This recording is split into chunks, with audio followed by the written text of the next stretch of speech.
Hello friends, ఈరోజు ఈ వీడియోలో all India quota NEET PG 2024 counselling ద్వారా phase 1 web options and choice filling complete అయిపోయింది. నవంబర్ 20వ తారీఖున రిజల్ట్ కూడా అనౌన్స్ చేయబోతూ ఉన్నారు.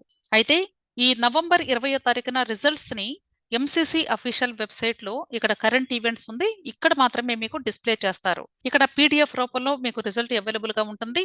సో మీరు ఎవరైతే web options and choice filling పెట్టుకున్నారో ఆ స్టూడెంట్స్ ఆ పీడిఎఫ్ ను ఓపెన్ చేసి మీ సిస్టంలో కంట్రోల్ ఎఫ్ ని క్లిక్ చేసి మీ ఆల్ ఇండియా ర్యాంక్ ని టైప్ చేసి ఎంటర్ చేసినట్లయితే ఏ కాలేజ్లో సీట్కి అలాట్మెంట్ వచ్చింది అనేది మీకు ఈజీగా ఐడెంటిఫై చేసుకోవడం వీలవుతుంది. అయితే ఇప్పుడు ఫస్ట్ రౌండ్ లో సీట్కి అలాట్మెంట్ వచ్చినప్పుడు సీట్కి అలాట్మెంట్ వచ్చినటువంటి స్టూడెంట్స్ కంపల్సరీ జాయిన్ అవ్వాలా లేదా అనేది చాలా మందికి కూడా డౌట్. నేను ఆల్రెడీ ఇంతకుముందు వీడియోలో ఈ అఫీషియల్ వెబ్సైట్ లో వచ్చినటువంటి ప్రాస్పెక్టస్ ని మీకు క్లియర్ గా ఎక్స్ప్లెయిన్ చేశాను. ఇంకా ఎవరికైనా డౌట్స్ ఉంటే ఆ వీడియోని ఒకసారి వినండి. అయినా ఒకసారి రిమైండ్ చేస్తూ ఉన్నాను. ఇప్పుడు ఫేజ్ 1 కి సంబంధించి ఒకవేళ స్టూడెంట్ కి సీట్కి అలాట్మెంట్ కానీ వస్తే కంపల్సరీ జాయిన్ అవ్వాలని రూల్ ఏమీ లేదు. మీకు ఇంట్రెస్ట్ ఉంటే జాయిన్ అవ్వచ్చు, లేకపోతే మీరు ఇంటిమేషన్ ఎవరికి ఇవ్వాల్సినటువంటి అవసరం లేదు. డైరెక్ట్ గా మరలా మీకు ఒకవేళ ఇంట్రెస్ట్ ఉంటే సెకండ్ రౌండ్ లో వెబ్ ఆప్షన్స్ పెట్టుకొని పార్టిసిపేట్ చేసే అవకాశం ఉంటుంది. ఒకవేళ మీకు ఇంట్రెస్ట్ ఉండి మీకు సీట్ అలాట్మెంట్ వచ్చినటువంటి కాలేజ్లో జాయిన్ అవ్వాలి అనుకున్నట్లయితే మీరు ఆ కాలేజ్లో జాయిన్ అవ్వడానికి వెళ్ళేటప్పుడు ఎటువంటి డాక్యుమెంట్స్ తీసుకుని వెళ్ళాలి అనేది ఈ రోజు మీకు క్లియర్గా ఈ వీడియోలో ఎక్స్ప్లెయిన్ చేస్తాను. అంతేకాదండి, మీరు ఫస్ట్ రౌండ్లో వచ్చినటువంటి కాలేజ్లో జాయిన్ అయిన తర్వాత అప్గ్రేడేషన్కి వెళ్ళేటువంటి అవకాశం కూడా ఉంటుంది. అప్గ్రేడేషన్కి వెళ్ళటం అంటే అర్థం ఏంటంటే ఫస్ట్ మీరు కాలేజ్లో రిపోర్ట్ చేయాలి. రిపోర్ట్ చేసిన తర్వాత మీకు సెకండ్ రౌండ్ మరలా web options and choice filling కి సంబంధించి ఫేజ్ 2 స్కెడ్యూల్ ప్రకారంగా నోటిఫికేషన్ ఓపెన్ అవుతుంది. ఆ నోటిఫికేషన్ వచ్చినప్పుడు డైరెక్ట్ గా సెకండ్ రౌండ్ లో పార్టిసిపేట్ చేసేటప్పుడు అక్కడ క్వశ్చన్ అడుగుతుంది, మీరు సెకండ్ రౌండ్ లో పార్టిసిపేట్ చేస్తారా అని. మీకు విల్లింగ్ అయితే ఎస్ అంటారు, అప్పుడు వెబ్ ఆప్షన్స్ ఓపెన్ అవుతాయి. అక్కడ వెబ్ ఆప్షన్స్ పెట్టుకొని మరలా సెకండ్ రౌండ్ లో బెటర్ కాలేజెస్ అంటే ఇప్పుడు వచ్చినటువంటి కాలేజ్ కాకుండా ఇంకా బెటర్ కాలేజెస్ అలాగే బెటర్ కోర్సెస్ వచ్చే అవకాశం ఉందేమో, మీరు కేవలము ఆ ఆప్షన్స్ మాత్రమే పెట్టుకొని పార్టిసిపేట్ చేస్తారు. ఇది అప్గ్రేడేషన్ ప్రాసెస్ అంటే అర్థం. అయితే ఇప్పుడు ఈ ఫేజ్ 1 లో సీట్ అలాట్మెంట్ వచ్చిన తర్వాత మీరు కాలేజ్ దగ్గర రిపోర్ట్ చేయడానికి వెళ్ళినప్పుడు ఏ డాక్యుమెంట్స్ తీసుకుని వెళ్ళాలి అనేది ప్రాస్పెక్టస్ లో క్లియర్ గా ఇచ్చారు. ఒకసారి ఆ లిస్ట్ ఆఫ్ డాక్యుమెంట్స్ ఏమేం కావాలి అనేది ఒకసారి మీకు ఎక్స్ప్లెయిన్ చేస్తాను. ఓకే, మీరు కాలేజ్ దగ్గర రిపోర్ట్ చేయడానికి వెళ్ళినప్పుడు అన్ని ఒరిజినల్ సర్టిఫికెట్ ఖచ్చితంగా ఉండాలండి. వాటితో పాటు అట్లీస్ట్ ఒక 2 సెట్స్ ఆఫ్ జిరాక్స్ కాపీస్ కూడా ప్రతి ఒక్క సర్టిఫికెట్ కి ఉండాలి. ఇప్పుడు లిస్ట్ ఆఫ్ డాక్యుమెంట్స్ ఏం కావాలి అనేది ఒకసారి చూద్దాము. ద ఫస్ట్ వన్ వచ్చేసి allotment letter issued by MCC essential document అన్నారు. అలాట్మెంట్ లెటర్ అంటే ఇప్పుడు మీరు వెబ్ ఆప్షన్స్ పెట్టుకోవడానికి న్యూ రిజిస్ట్రేషన్ మీద క్లిక్ చేసి వెబ్ ఆప్షన్స్ పెట్టుకున్నారు కదా, లాగిన్ అయ్యి సేమ్ అదే పేజ్ లో అలాట్మెంట్ ఆర్డర్ కూడా ఉంటుంది. సో మీరు ఈ అలాట్మెంట్ ఆర్డర్ ని డౌన్లోడ్ చేసుకొని ఆ కాపీని మీరు రిపోర్ట్ చేయడానికి వెళ్ళినప్పుడు చూపిస్తే సరిపోతుంది. అది ఒరిజినల్ ఏమి కాదండి, జస్ట్ డౌన్లోడ్ చేసుకున్నది సరిపోతుంది. ఓకే, అయితే ఇక్కడ అలాట్మెంట్ ఆర్డర్ ని డౌన్లోడ్ చేసుకోవడానికి ఎటువంటి అమౌంట్ కూడా పే చేయాల్సిన అవసరం లేదు, ఫ్రీగానే మీరు డౌన్లోడ్ చేసుకోవచ్చు. అంతేకాదండి, కొద్దిమందికి డౌట్ ఏంటంటే అలాట్మెంట్ ఆర్డర్ ని డౌన్లోడ్ చేసుకుని కాలేజ్లో రిపోర్ట్ చేయకపోతే ఏమైనా ప్రాబ్లం వస్తుందా అనుకుంటూ ఉంటారు. అలాంటిది ఏమీ లేదు. ఒకవేళ మీరు అలాట్మెంట్ ఆర్డర్ ని డౌన్లోడ్ చేసుకున్న తర్వాత ఒకవేళ మీకు కాలేజ్లో జాయిన్ అవ్వడం ఇష్టం లేకపోతే మీరు అలాట్మెంట్ ఆర్డర్ డౌన్లోడ్ చేసుకున్నా కూడా ఎటువంటి ప్రాబ్లం ఏమీ ఉండదు. Clear. Second one admit card, అంటే నీట్ అడ్మిట్ కార్డు ఎగ్జామ్ రాసినప్పుడు తీసుకువెళ్ళిన admit card. Next result rank letter issued by NBE అన్నారు, అంటే నీట్ స్కోర్ కార్డ్ అండి. Next marks sheets of MBBS first second third professional examinations అన్నారు. Already మీ దగ్గర consolidated అంటే అన్ని ఇయర్స్ ది కలిపి ఒక సింగిల్ షీట్ లాగా ఉంటే అది ఒరిజినల్ ఉంటే అది తీసుకుని వెళ్ళండి. ఒకవేళ ఆ కన్సాలిడేటెడ్ మార్క్స్ షీట్ కానీ లేకపోతే మీకు ఇయర్ వైజ్ గా ఇచ్చినటువంటి ఒరిజినల్ మార్క్స్ షీట్స్ ఉంటాయి, అవి తీసుకుని వెళ్ళినా సరిపోతుంది. ఓకే, కాకపోతే కన్సాలిడేటెడ్ ఉంటే బెస్ట్.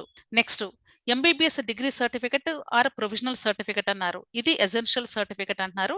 ఒకవేళ మీ దగ్గర కానీ ఒరిజినల్ డిగ్రీ సర్టిఫికెట్ ఉంటే అది తీసుకుని వెళ్ళండి ఒరిజినల్, లేకపోతే ప్రొవిజనల్ సర్టిఫికెట్ అయినా పర్లేదు అంటున్నారు.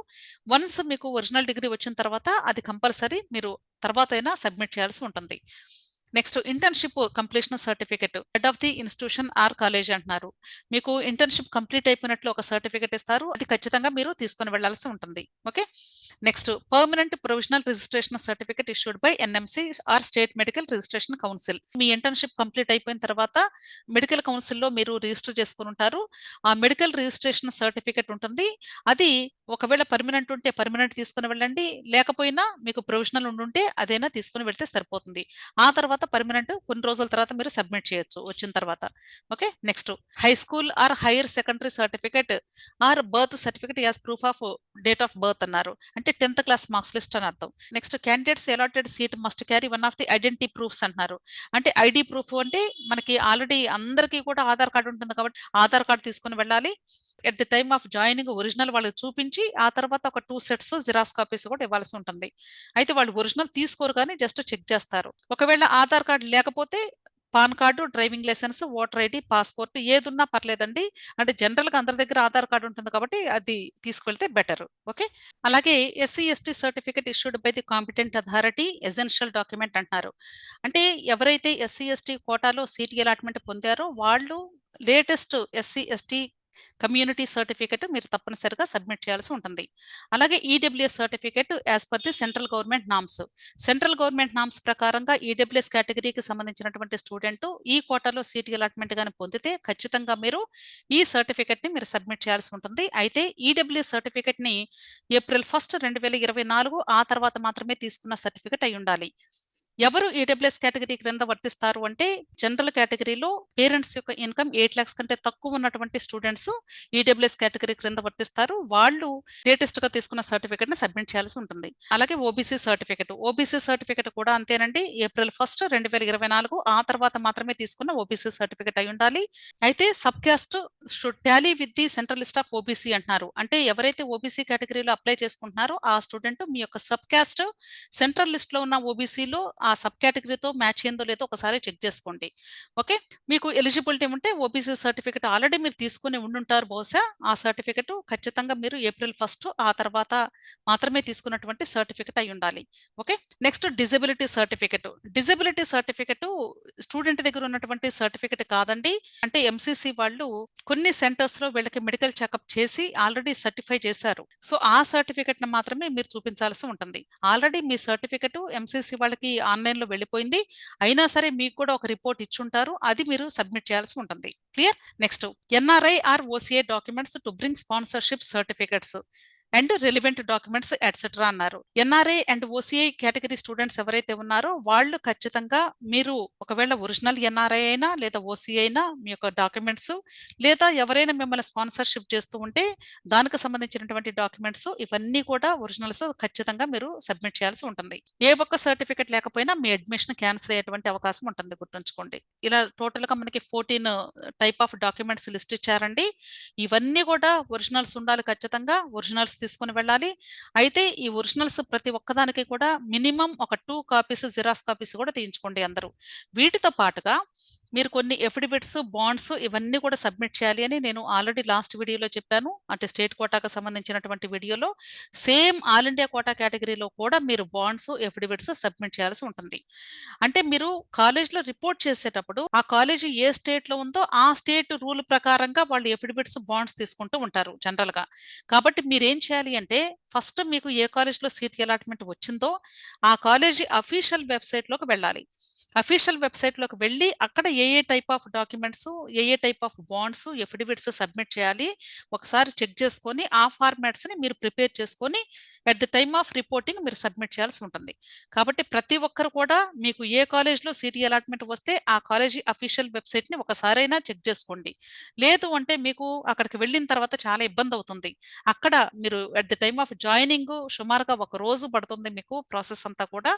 కాబట్టి అప్పుడు మీరు ఎఫిడవిట్లు, బాండ్స్ అన్ని ప్రిపేర్ చేసుకోవాలి అంటే చాలా టైం పడుతుంది. కాబట్టి అది కూడా ఇంకొక విషయం ఏంటంటే ఆల్ ఇండియా కోటా కేటగిరీలో మీకు ఏ స్టేట్ లో అయితే సీట్ అలాట్మెంట్ వచ్చిందో మీరు ఎఫిడవిట్స్ తయారు చేసుకునేటప్పుడు ఆ స్టేట్ లో మాత్రమే ఎఫిడవిట్స్ ప్రిపేర్ చేసుకోవాల్సి ఉంటుంది. గుర్తుంచుకోండి. అంటే ఇప్పుడు సపోజ్ మీకు కర్ణాటకలో సీట్ వచ్చిందనుకోండి. అంటే కర్ణాటకలో మాత్రమే మీరు అక్కడ non judicial 100 rupees stamp papers తీసుకుని అక్కడ మాత్రమే మీరు ఎఫిడవిట్స్ రాయించుకోవాల్సి ఉంటుంది. అంతేగాని మీరు మీ యొక్క సొంత రాష్ట్రంలో ఏపీలో లేదా తెలంగాణలో తీసుకొని ఈ డాక్యుమెంట్ ని అక్కడికి వెళ్ళి సబ్మిట్ చేస్తామంటే వాళ్ళు కన్సిడర్ చేయరు. మరలా తీసుకోవాల్సి వస్తుంది. కాబట్టి మీరు చేయాల్సిన పని ఏంటంటే ఫస్ట్ ఏ కాలేజీ వచ్చిందో ఆ కాలేజీ అఫీషియల్ వెబ్సైట్ లోకి వెళ్ళి అక్కడ కాంటాక్టర్స్ లో అక్కడ కాంటాక్ట్ డీటెయిల్స్, ఫోన్ నెంబర్ ఉంటుంది లేదా మెయిల్ ఐడి ఉంటుంది. మీకు ఎటువంటి డౌట్ వచ్చినా సరే ఇమ్మీడియట్ గా డ్యూరింగ్ వర్కింగ్ అవర్స్ మాత్రమే వాళ్ళకి కాల్ చేసి ఏ టైప్ ఆఫ్ డాక్యుమెంట్స్ కావాలి అనేది ఒకసారి మరలా కన్ఫర్మ్ చేసుకోండి. లేదా అఫీషియల్ వెబ్సైట్ లో క్లియర్ కట్ గా వాళ్ళు అన్ని కూడా ఒక పీడిఎఫ్ రూపంలో డిస్ప్లే చేస్తారు. అవి డౌన్లోడ్ చేసుకొని అవన్నీ కూడా మీరు ఎఫిడవిట్స్ అవన్నీ కూడా తయారు చేసుకోండి. అంతేకాదండి, ప్రతి ఒక్కరు కూడా మీరు అలాట్మెంట్ వచ్చిన తర్వాత రిపోర్ట్ చేయడానికి వెళ్లే ముందు అట్లీస్ట్ అక్కడ అవసరమైతే ఒక 2 days ఉండటానికి ముందుగానే అరేంజ్మెంట్స్ కూడా అకామిడేషన్ కూడా చూసుకొని వెళ్ళండి. ఎందుకంటే అక్కడ ఒక్కొక్కసారి డిలే అవుతుందండి. అంతేకాదండి, ఈ కౌన్సిలింగ్ సంబంధించి మీకు ఎటువంటి మెంటర్షిప్ కావాలి అన్నా, లేదా ఒకవేళ 1-to-1 ఇంటరాక్టివ్ సెషన్స్ ఎవరికైనా కావాలి అనుకున్నా ఈ 2 లింక్స్ కూడా నేను వీడియో క్రింద డిస్క్రిప్షన్ లో ఇస్తాను. మీకు ఇంట్రెస్ట్ ఉంటే జాయిన్ అవ్వండి. తప్పకుండా నా వంతుగా నేను హెల్ప్ చేయడానికి వీలవుతుంది. మీకు ఇంకా ఏదైనా డౌట్స్ ఉంటే కమెంట్ బాక్స్ లో కమెంట్ చేయండి. మీ డౌట్స్ ను క్లారిఫై చేయడానికి ట్రై చేస్తాను. సో వీడియో నచ్చితే లైక్ చేయండి, మీ ఫ్రెండ్స్ కూడా షేర్ చేయండి. అలాగే నా ఛానల్ తప్పకుండా సబ్స్క్రైబ్ చేసుకోండి. Thank you.